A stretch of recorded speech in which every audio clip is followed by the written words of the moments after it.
Hello everyone, this is Curtis with Invention Garage. Today we're going to do a short video on calculating the expiration dates of patents. As we know, all patents eventually expire.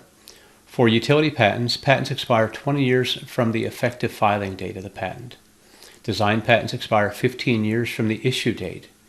Or, if it was filed before May 13, 2015, design patents expire 14 years from the issue date. Plant patents expire 20 years from the filing date.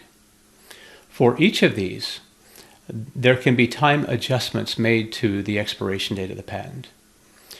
You can adjust the expiration date upward by adding time due to patent term adjustment. Patent term adjustment is when the patent office may take longer than expected to do their work on prosecuting the patent application. If it takes longer than the expected amount of time, they will compensate the inventor day for day for the delay that they have caused.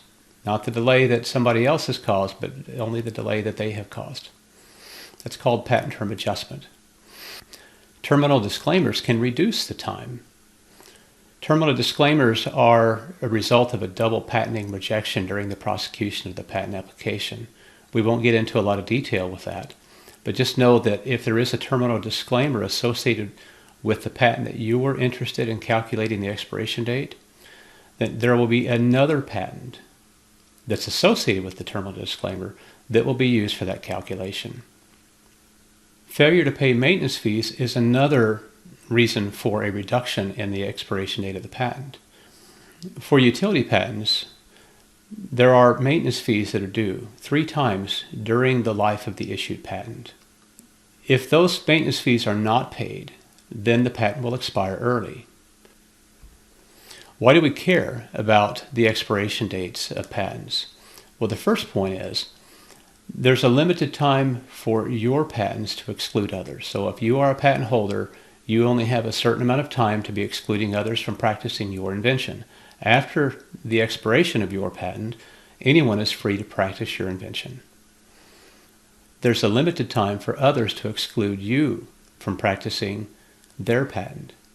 This is a good thing. This means that at some point, as you're designing a product, if there's a patent that's interfering with your ability to do that product the way you choose to, that patent will eventually expire. So, knowing the expiration date of the patents is especially important to those that are designing new products. That prevents them from having to design around the patent if the patent is expired. They can practice exactly what's in the patent, exactly what's claimed in the patent, without fear of being held liable for patent infringement because the patent is expired.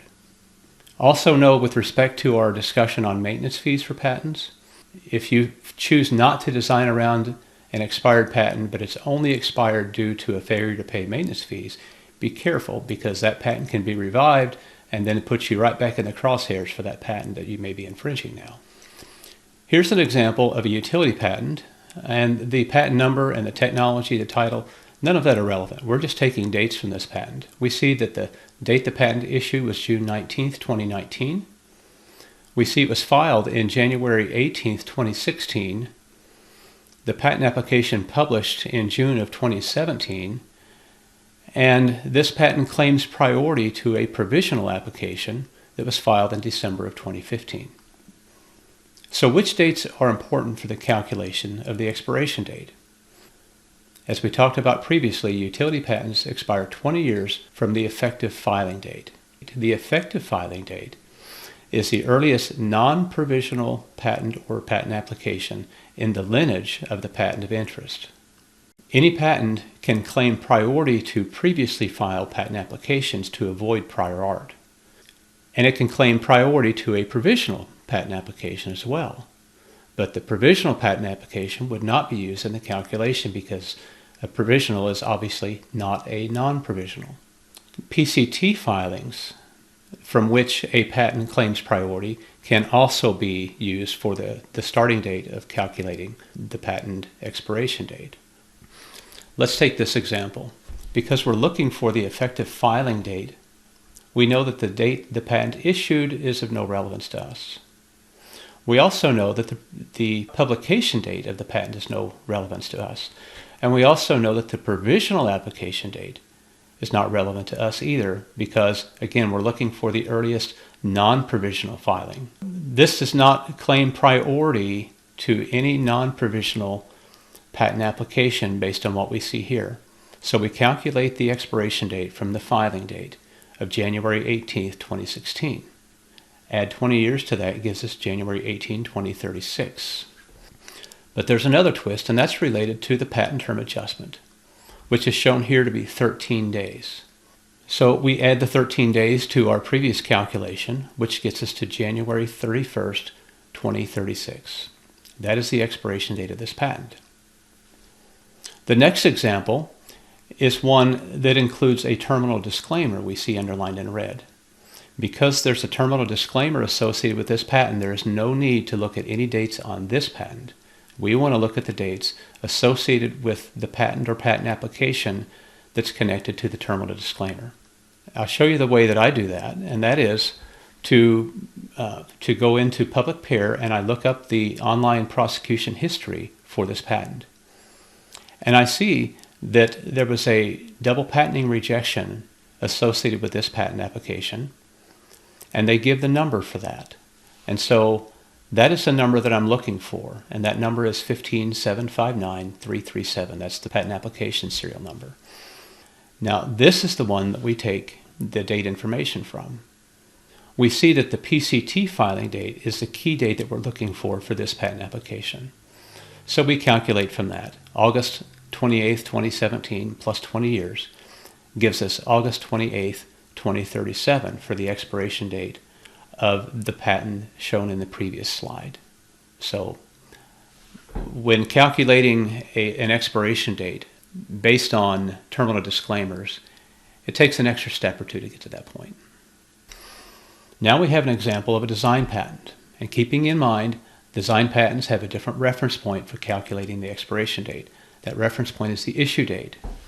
That issue date is shown in the very top right here of February 21st, 2012, which means that the filing date and the divisional date of this patent are not relevant, but only the date shown in the upper right of February 21st. That is the reference point for our calculation. Keep in mind that the design patent will either have a 14-year term or a 15-year term depending on the filing date.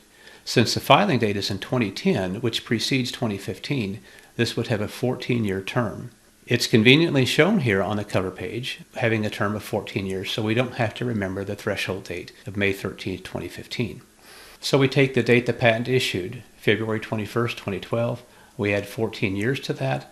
That gets us to February 21st, 2026. That's the expiration date for this design patent.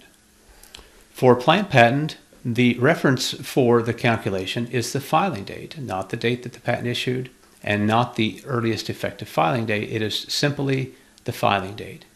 For this plant patent example, that means then that the date the patent issued would drop away, and the publication date, shown here in May of 2013, will also drop away, and we'll do our calculation from the filing date, which is November 17th, 2011. We add 20 years to that date to get November 17th, 2031. But again, we see a patent term adjustment. That patent term adjustment is 112 days. So I use Excel to help calculate what is the date of November 17, 2031 plus 112 days. Excel has some functions that make that relatively easy, so I hope this is right. March the 8th, 2032 is the expiration date of this patent. So there we have it. We've shown 4 examples on how to calculate patent expiration dates. There's a tool that is useful, and that tool is provided by the U.S. Patent Office. It is a spreadsheet that has been designed that you can download so you can do your calculations with some confidence. All of the information shown here is built into the calculator that the Patent Office provides in the spreadsheet. So that's a tool that I recommend that you check out and perhaps use for your calculations. Thank you.